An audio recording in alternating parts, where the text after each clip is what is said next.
What's up, everyone? Welcome back to Blue Collar Philosophy. I'm really excited about today because I am joined by my new good friend, Clarissa. Am I pronouncing that right? Not at all, but it's all right. I think of Clarissa as something that fights Mothra or something. It sounds very, powerful or something. I like the way you spelled it. Spell it for people if they haven't seen that spelling of the name before. It's spelled Klariza, and actually it's a very popular spelling in the Philippines. And how is it pronounced, really? Not how I pronounce it.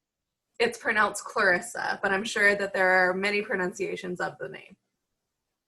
So it's sort of like Clarissa Explains It All? Like that old TV show? Yes. Okay. I was teased relentlessly about that when I was in elementary school. I don't get why I loved that show. Actually, that brings me to our icebreaker question. All right. Because we both happen to be INFPs, and we feel very misunderstood, and we have our own little quirks. So I just wanted to throw a couple out there and see if you vibe with that before we actually get to the interview questions. All right. All right. So something I was mentioning before we even started recording, I will task avoid so hard that I will finally be like, wait a minute, why am I putting so much energy into avoiding this? And then when I just relax and decide to do it, it's over very quickly. And people are like shocked that I did it that quickly, but I do it all the time. I completely agree. There are things that I put on my to-do list, and they're simple things that won't take very long, but I put them off and I put them off and I put them off. And then finally I do them and it only takes me like a minute. And yeah. Yeah. But you know what you're doing? You're being analytical and you think you're figuring it out until you actually do it. And then you just naturally know what to do. Right.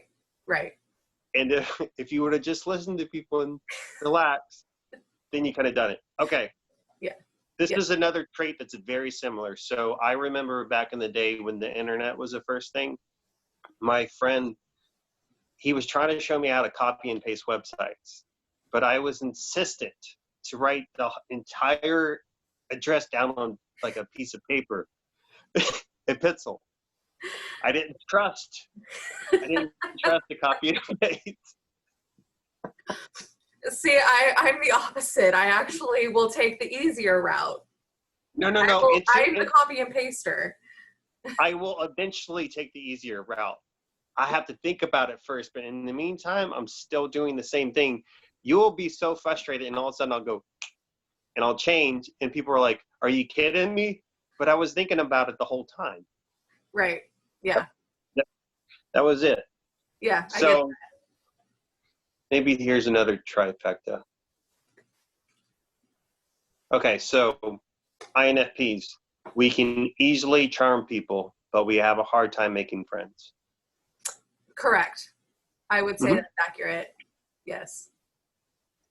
Why do you think that is? I think because we are introverted, and I think we feel more than other people feel. Just like we sense more of what's going on around us than most other people. I think because we are feeling types, it's hard to connect with other people when they also aren't that feeling type, when they can't understand our emotions or our, what's the word that I want to use? When other people can't understand why we're feeling so emotional. I think that's it. It just can be hard for us to make friends because we feel so much, because we are so emotional. Yeah.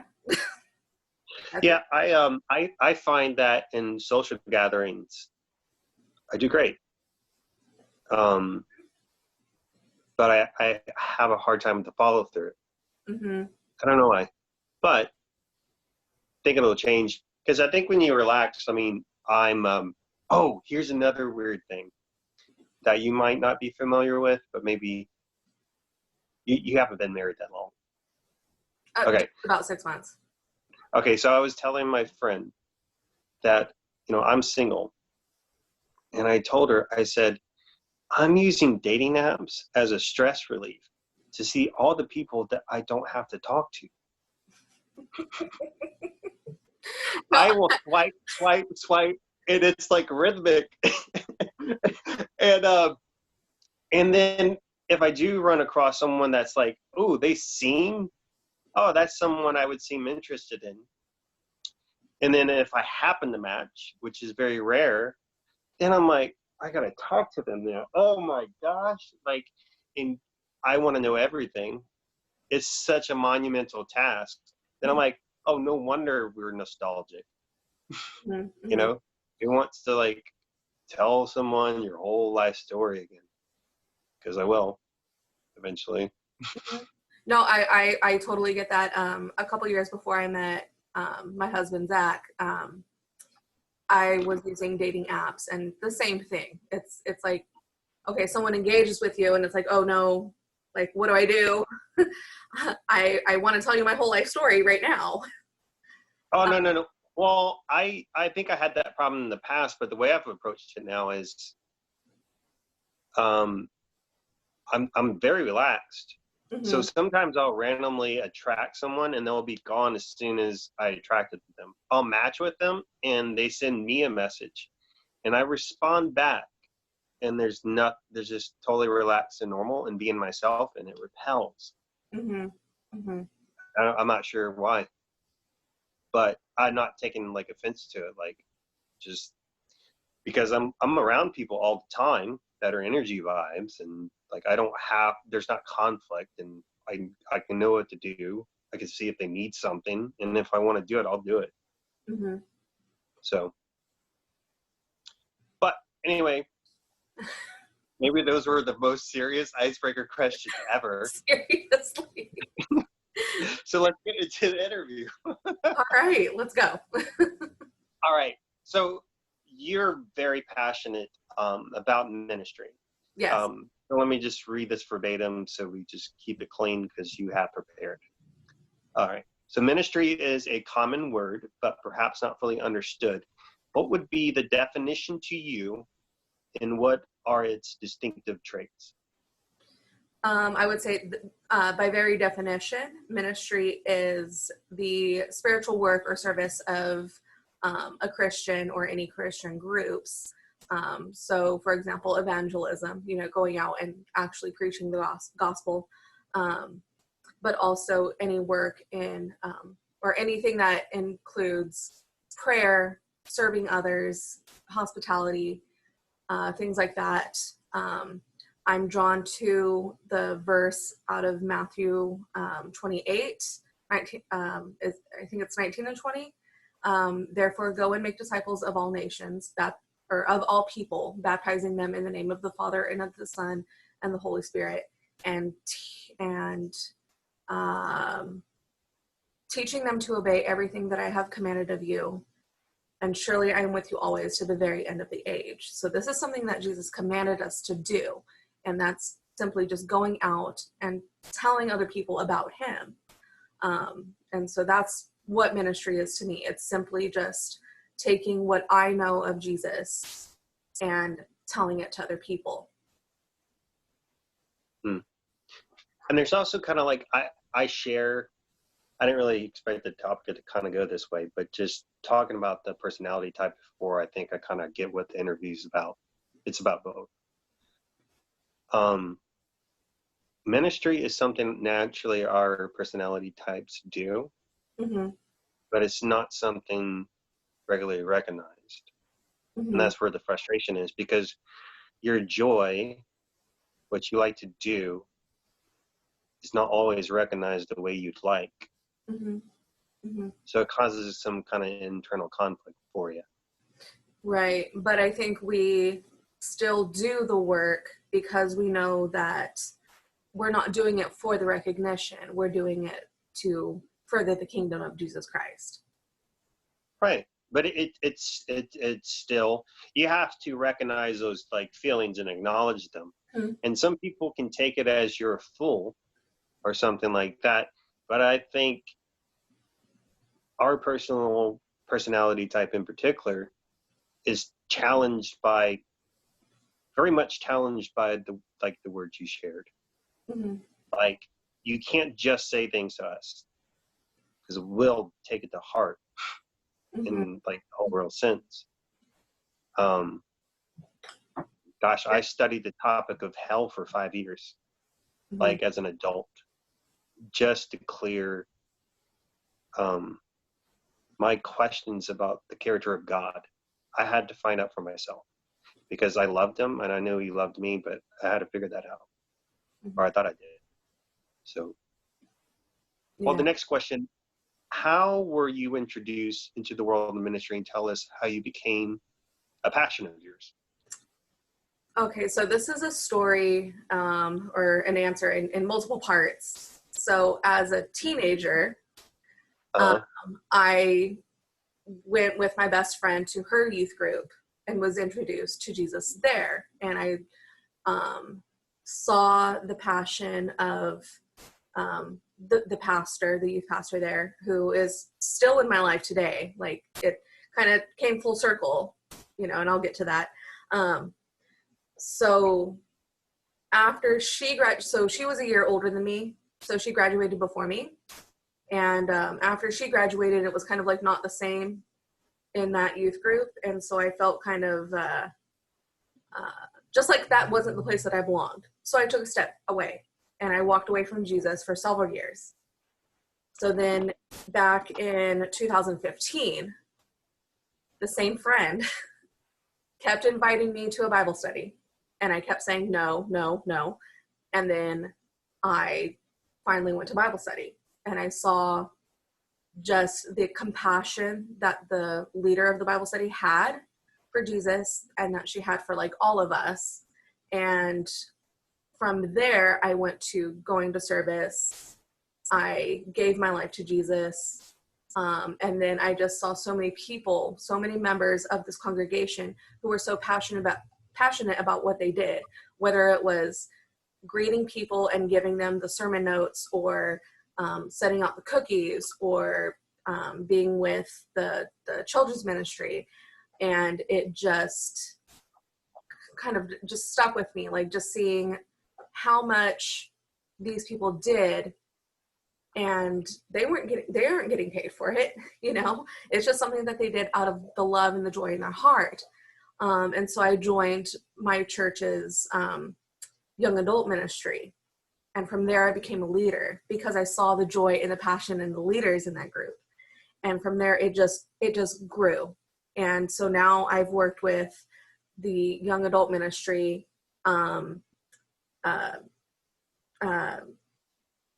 high school and middle school ministry, 1st through 5th grade ministry. And now I work in childcare. And I serve in just so many different areas of the church. I've worked in the front office voluntarily. And I've also worked in production, which is how I met my husband, is in production. Yeah.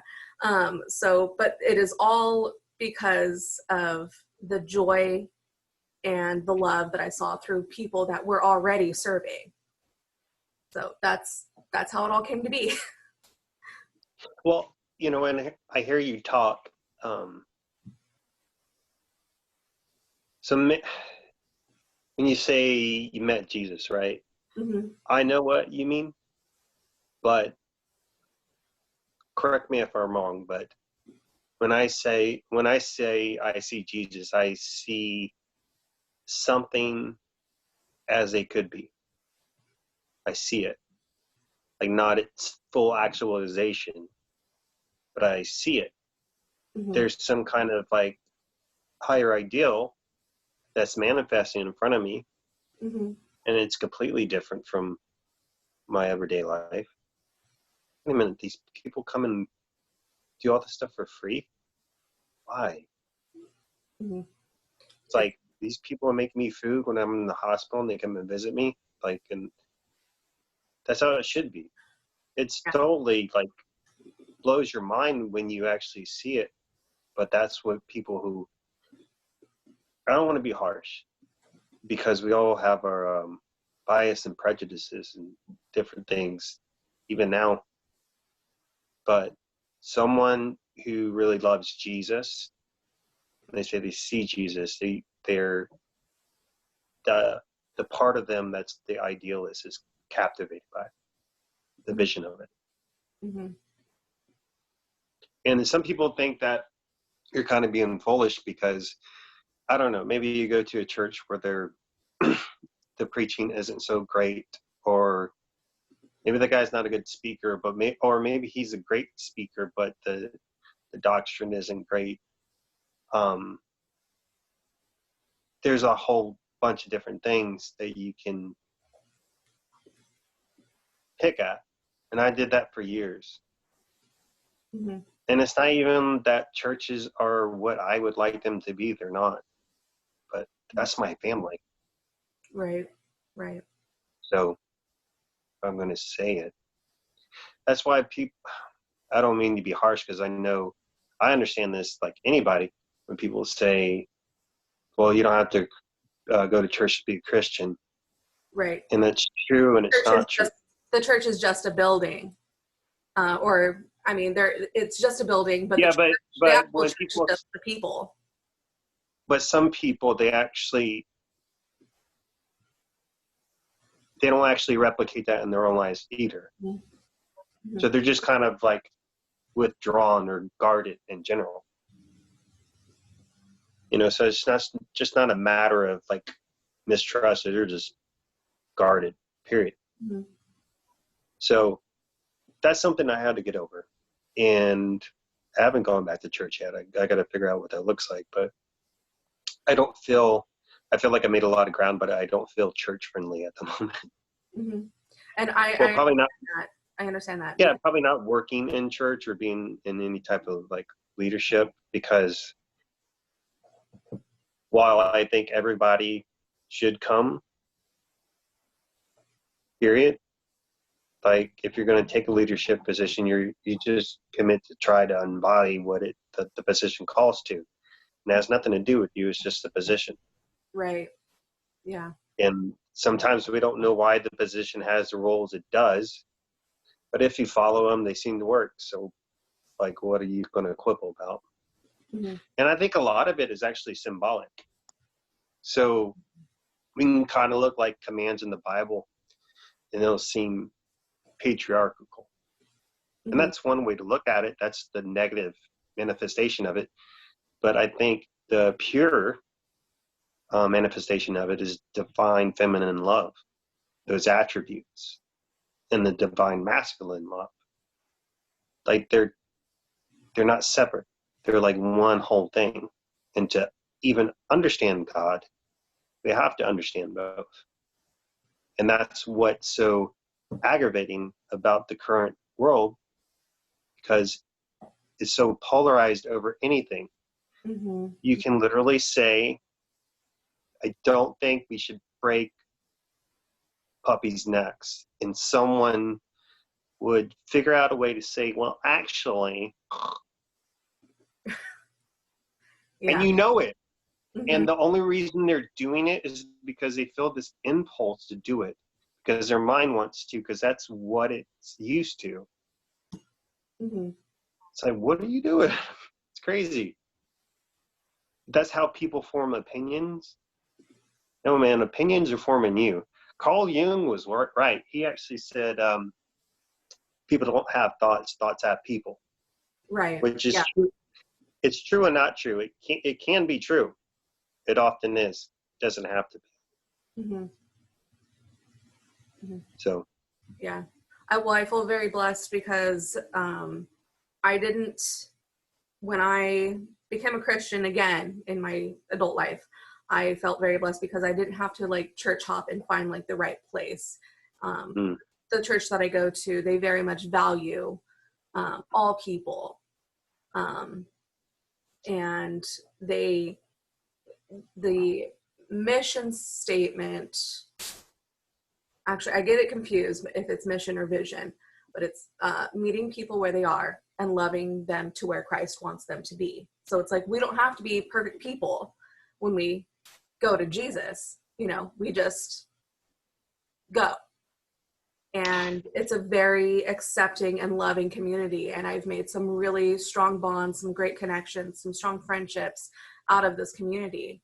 And, I know that it can be hard for people to go to church or go back to church if they've been before. And especially if they've come from a place where they didn't feel accepted or worthy, but it's very much like my pastor, all the people in leadership, they're just all very accepting, loving. They live out the mission of Jesus. And that's why, I've stayed with this church for so long. That's why I fell into this church. That's why I fell in love with God in the first place, is because I had so many people surrounding me saying, this is good. This is right. Yeah, because where do you get that? Where else do you get that? Mm-hmm. Like, you kind of see it in, ever meet someone and they have just this massive extended family, Mm-hmm. and they do things like they live on the same road. Mm-hmm. Well, And that's my life right now. I live on I know the same property as pretty much all of my in-laws. that actually sounds great. I would like that, because for most of human history, it was like that. And now we're kind of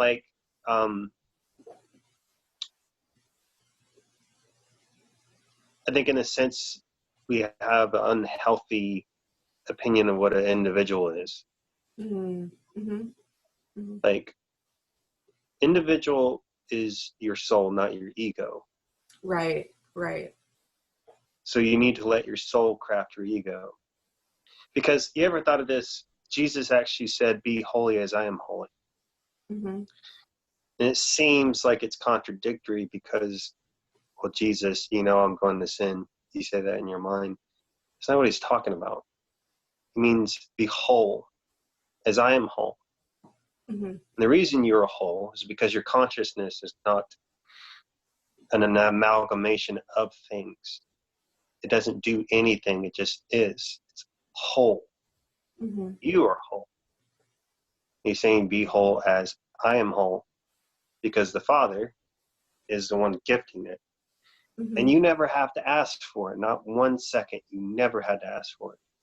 And all the times you've asked, where is God? You've been in him. In him we live and move and have our being. Mm-hmm. Whatever we see is like the creative light of our Father pouring out of us. And my friend was kind of feeling stressed. I said, go outside. I kind of reworded the Bible verse. I said, go outside and look at the day you made. Because in a sense, you made it too. It's directly from God, and God gives you real personhood and distinction. Mm-hmm. So you walk outside and it's a beautiful day. You're feeling your own soul. So I just told her, go outside and look at the day you made. Mm-hmm. Mm-hmm. Stop worrying so much. Mm-hmm. You're missing it. It made it for you. God made it for you. Go look at it. Yeah. Well, and also with that, as far as worry goes, I forget the actual place in the Bible where it says this, but it says, take heart, for I've overcome the world. Mm-hmm. We don't need to worry. We don't need to stress. We just need to lay it on God. We need to, put it all with him, because, he is the one that's in charge, and he is the one that's going to take all the stress, the worry, the fear away. And that's why, I don't live in fear. I try not to live in stress, not that I don't get stressed, not that I don't fear, but Okay, well, think of this. I was also telling my friend, I was like, hey, I think I know why we like movies. We want to hear a good story, mm-hmm. but we're very skeptical of our own story for some reason. But when we're watching someone else's life, or we're watching a movie, I mean, most of the time they're happy endings, and any kind of tension you feel is more experienced as excitement instead of fear. You're not generally afraid. You're just like, oh my gosh, how's this going to work? Mm-hmm. Yeah. Why shouldn't you do that in your own life? Why can't that be that way? If my father is continually making this for me, and me being evil, I know what I would plan for my sons. What would I be up to? And not only what would I be up to, because I know he would be up to a lot more, and he's always going to leave me surprises. And that's actually a blessing.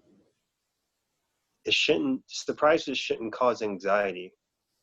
I'm realizing that's actually the spice of life.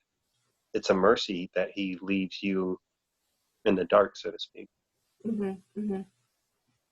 I actually will ask people sometimes. I say, "Hey, do you like surprises?" It gets them amped up. Yeah, I love surprises, like any kind, you know. It helps keep me on my toes, you know. Like if Zach comes home and surprises me with some food or whatever, I'm good with that. Well, in a way, it's scripted, right? So it's like going on a elaborate amusement park ride. There's animatronics and different things. What would you do on that? What would you do if you were on that ride? You're on a vacation and you're on that ride, and it's really elaborate. They put so much effort into it, and the people that made it are really kind-hearted, and they love families. And they let you in for free, and they paid for your vacation. How would you feel about that? What would you feel on that ride? I mean, obviously I'm going to enjoy it and, you know, just be thankful, be grateful. And that's how I am on this ride with Jesus. Like, I am grateful, I am thankful. Like, I know it sounds so corny, but it's actually true. Yeah. And you can't explain it. You just have to sound like a corny person for a little bit. Exactly. It just sounds so cheesy, but that's what's real, though. I think. Yeah. You know, if you're answering it any other way, then it's not authentic.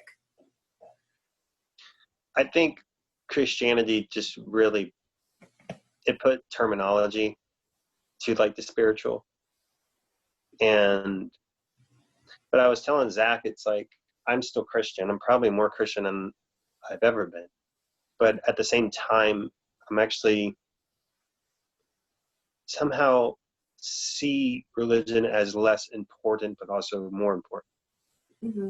I see it less important because I've encountered what religion is pointing to, particularly for me, Christianity, and the truth of Christ. But it's like once you get to the destination, you look at the signs leading up to the destination differently. They're art. They're intentional. It's so extravagant and over the top, but it actually happened. Kind of like too good to be true, because it is. Right? We have a hard time accepting that. We're like children doubting our parents' intentions, and I understand why, holy hell. But if you can find a way to resonate with your soul, then you've begun to know a little bit about God. It's weird, man. And when you experience it, you're like, oh. Because the way I describe it is God makes his presence known to you. And it just is. But we experience that when people too, man. Somebody with high energy walks into a room, you're like, whoa. Ooh. Yeah. Yeah. I mean, is Zach around? Do you feel him? Yeah. Yeah. I mean, that's crazy. I feel him every time he walks into the house after he gets home from work, because he constantly scares me because I don't expect him to walk in through the door, and there he is. Man, I gave him a nickname. Oh, I call him Hawkman. Yeah. And maybe he can shoot bullets, or no, not shoot bullets, shoot lightning or something. Mm-hmm. Actually, I have a Pikachu, stuffed animal upstairs. He doesn't fly though. We'll work it out later. Yeah. But anyway, isn't that weird though? Anyway, let's go to the other questions. Do you have, actually, am I skipping one? I think you skipped Are we one. on number 3? We're on number 3. Okay.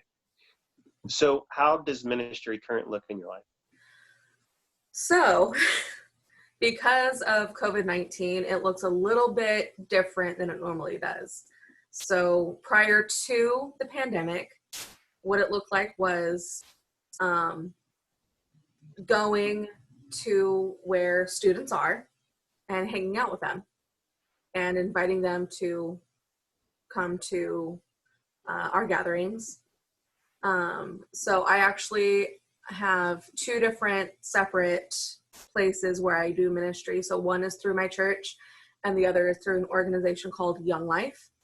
And Young Life is an international organization that's in something like 90 or 100 countries. And they reach the unchurched. Whereas with the church, it's obviously youth that is already within that organization, you know. So it looks a little bit different for both. So with Young Life, I go out to where kids are. We go to, football games or water polo meets, go on campus and meet kids at lunch. And with the church, it's, Thursday nights, inviting kids to come and participate in our group.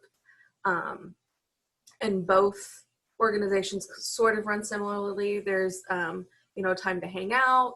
There's some fun games. There's, a message and, some small group time where we really get to, talk to the kids about the message and about Jesus. But right now, because of the pandemic, what it looks like is text messages, Instagram,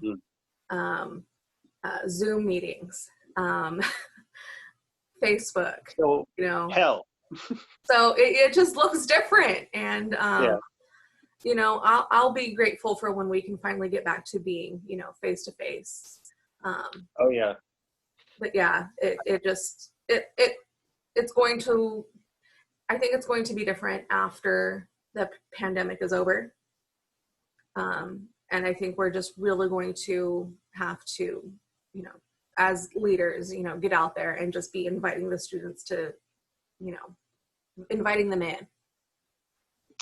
Yeah, definitely. I think you can use the energy that you've had to keep in to just be yourself more enthusiastically, perhaps. Mm-hmm. That's what I'm feeling now. I mean, the weather does affect your mood. I feel better when it's sun shining outside. Right. I like fall and winter nights, but right now it's sunshine outside. So let's use it. With the pandemic, it does feel like the fall and winter nights, you just want to curl up and stay home and not do anything. But it's definitely been a dark night of the soul for not just individuals, but just the entire world somehow for some reason, all of a sudden. Yeah. So, but those are good things. They're painful. Like I literally got the most depressed I've ever been in my life this year. And my circumstances weren't that bad as they seemed to me at the time. And I've had much worse circumstances, but for some reason, this particular time, I literally said I didn't want to live anymore. And I didn't mean that I was going to kill myself. I would never kill myself. But I said it was more like I don't have the fortitude to do this anymore. And I wasn't talking about life in general, but this, what I've been doing, I don't have the energy to do this anymore. And that's when things got better. But that was a dark place. but that was the only way I was getting out of it, man. Like, if you put so much energy into resisting and it kicks your ass, you gotta admit when the gig's up, it's like, wait a minute, the resistance, I'm not fighting the resistance is fighting for me. Whatever the energy is going is for me, just go with it. Stop resisting. There's Yeah. no point. It's like, well, you're resisting the very thing you want. Mm-hmm. Which is crazy, but we all do it. We are paradoxical. Mm-hmm. So do you have a vision of what you'd love to do in the future? I don't necessarily think I have like a vision of what I want to do in the future. I do know that I want to continue in ministry. I want to continue working with these groups and, furthering the kingdom of Jesus. And what I would love to do within these groups is, encourage more diverse leadership. So I read this book called, hold on, let me look it up real quick. Okay. I just want to make sure that I get the title right. Do you tell someone? It's called Right Color, Wrong Culture. The type of leader your organization needs to be multi-ethnic. And I read it last summer, and it changed my view on leadership. And what the story is it's about a leader of a church who created a very successful multi-ethnic congregation. Mm-hmm. And I notice within my leadership, where I am placed in leadership, is it can sometimes be not as much multi-ethnic. Like there are, I've seen very successful groups that have very diverse leadership, and I've seen groups that have, not as diverse leadership. And so what I want for the groups that I'm involved with is to have that diverse leadership. And so that what that means is, encouraging other people of other cultures, other ethnic backgrounds to, come in and to be part of our leadership teams. There's a good reason for that. Mm-hmm. So you can look at like all white churches or predominantly white churches and think that the racism might be involved, but that holds true for a lot of black churches too. Mm-hmm. And what I think you're seeing is it's possible it could be nefarious in nature. I don't know, because I don't know what church we're talking about. Mm-hmm. But it could be they're low in openness. We're high in openness. We want new information. So of course we want to interact with as many different people as possible because we're just hungry for information. But not everyone's like that. And you know what? They're not bad people for not liking that. Right. Obviously there's other problems that can occur, but like if you're just, I'm a Southern Baptist, okay, if that's what you like, I don't care about those things. Mm-hmm. But like, maybe you do go to all white church or all predominantly white church, but it doesn't matter because you're following Jesus. Mm-hmm. Mm-hmm. Yeah, and it really doesn't matter like what kind of church that you're going to. If you go to a church that is predominantly one culture or one race, that's fine, but for other places, like for me, for my church and my community, there is a lot of diversity. I do see a lot of diversity within the leadership, within the church. And so I just want to make sure that, because we have so much diversity, that we have leaders on these teams that are representative of all these different backgrounds. Because the only way that we're going to draw more kids in, more youth in, is if we have people that they can relate to. So if you're trying to relate to a child that is Asian, like I don't know your background. I'm not Asian, you know, stuff like that. Like, we need people that are going to be able to relate to the diversity in our community and be able to draw those youth in closer and pull them in towards Jesus. Yeah, I mean, the message of Scripture is one new humanity. Mm-hmm. So, but the thing is, some people will say that we are one humanity, one new family, but we still keep our distinctions. And our distinctions come from God. And just acknowledging those distinctions, honoring God. And that's as simple as that. Mm-hmm. And you don't need to overthink it. Right. So I appreciate going to places where there is a lot of different things and things are open. But sometimes you can get this contradictory energy Mm-hmm. where you're trying to force the issue, or like you're trying to ham fist things, and it just feels forced. And it's kind of and like my personality type that drives me out. I used to be very politically active, or not politically active, but politically opinionated. Mm-hmm. And I had to stop because I was like, it solicited the fire inside of me, but it made me so blind. Mm-hmm.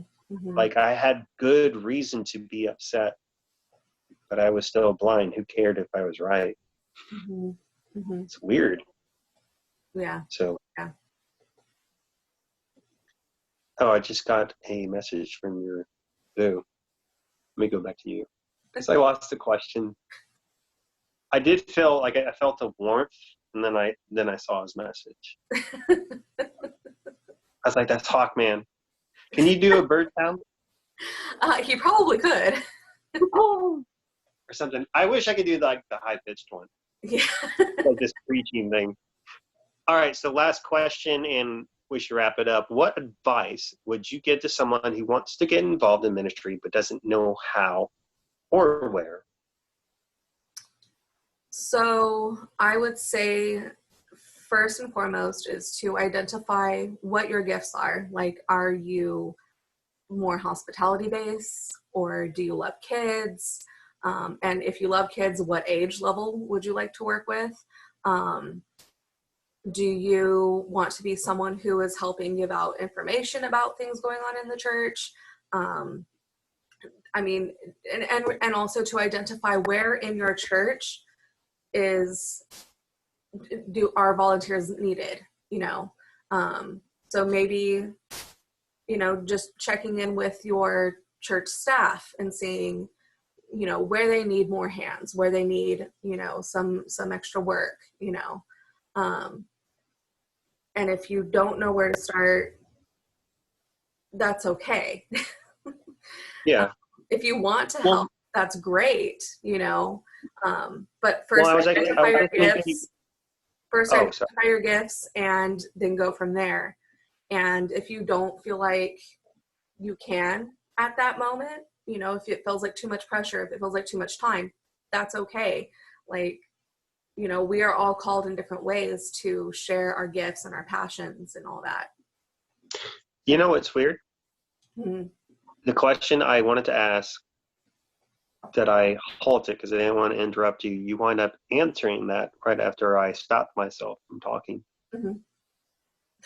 I was going to ask you how, because this message will appeal to types that want to help, but self-care is very important. So I was going to ask you advice on that, and you answered it. Mm-hmm. So good job.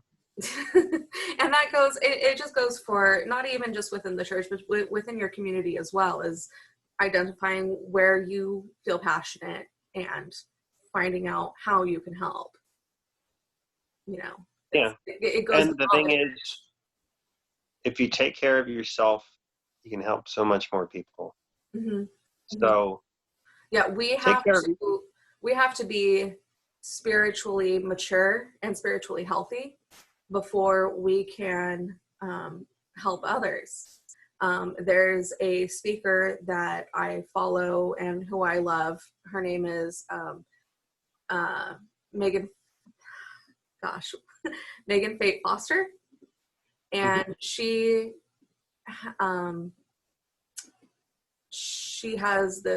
she's said before in many different talks about how, you know, you can pour out your cup, but you can't go around asking others to fill yours. Like, you have to go to Jesus for that. Like, you have to fill your cup first before you can pour out onto others. Mm-hmm. Oh yeah. And it's weird that we were ever led to believe that it was selfish. Mm-hmm. But like, we will deny things to ourselves that we would never think of denying to other people. Mm-hmm. And I want to correct myself real quick. It's not Megan Fate Foster. It's Megan Fate Marshman. That's even better. I like Marshman. But yeah, she's a really amazing speaker. I heard her speak live actually at an event a couple years ago, and she is just spot on. Knows ministry. She knows what she's talking about, and more importantly, she knows how to fill her cup. So is she more in the support side of like actually supporting those in ministry, you would say? She actually is in ministry. No, she is in ministry, but what would you say her ministry actually is? Because she's doing, I mean, what you're describing, I gotta guess, is ministering to those in ministry, which is the valid ministry. Yeah, she ministers to those in ministry. I would say, yeah. Yeah, I'm almost wondering if that's why I'm not church friendly.